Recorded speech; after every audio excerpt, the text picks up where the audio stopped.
চাঁদাবাজি এবং অপহরণের অভিযোগে ঢাকা বিশ্ববিদ্যালয়ের ছাত্রদলের সিনিয়র যুগ্ম সাধারণ সম্পাদক নাসিরউদ্দিন শাওনকে আটক করেছে পুলিশ।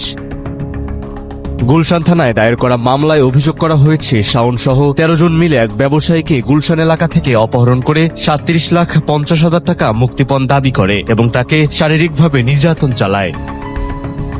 গুলশান থানা পুলিশ জানিয়েছে, শুক্রবার সন্ধ্যায় গুলশান এলাকায় অভিযান চালিয়ে নাসিরউদ্দিন শাওন ও তার সহযোগী মোহাম্মদ ইদ্রিসকে আটক করা হয়। পরে অপহৃত ব্যবসায়ী শেখ নাইম আহমেদের দায়ের করা মামলায় তাদের সঙ্গে অজ্ঞাত আরও ৮ থেকে ১০ জনকে আসামি করা হয়। শনিবার সকালে শাওন ও ইদ্রিসকে পুরান ঢাকার সিএমএম কোর্টে পাঠানো হয়েছে বলে নিশ্চিত করেছে পুলিশ।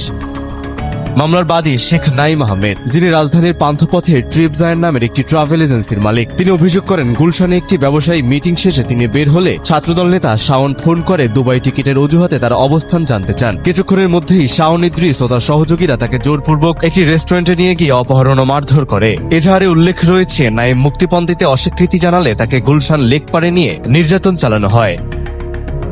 পরে রাতে হাতিরঝিল সংযোগ সড়কের কাছে যৌথ বাহিনীর একটি চেকপোস্টে তাদের থামানোর চেষ্টা করলে শাওন সহ কয়েকজন পালিয়ে যায়। পরে ইদ্রিসকে আটক করে যৌথ বাহিনী পুলিশের হাতে তুলে দেয়। তবে ঘটনার বিষয়ে জানতে চাইলে ঢাবি ছাত্রদলের কোনো নেতা মুখ খুলতে রাজি হননি। সভাপতি গণেশচন্দ্র রায় সাহস, সাধারণ সম্পাদক নাহিদুজ্জামান শিপন সহ নেতৃবৃন্দের সঙ্গে একাধিকবার যোগাযোগের চেষ্টা করেও কোনো মন্তব্য পাওয়া যায়নি। এদিকে গুলশান থানার কর্মকর্তারাও মামলার বিস্তারিত জানাতে অস্বীকৃতি জানিয়েছেন।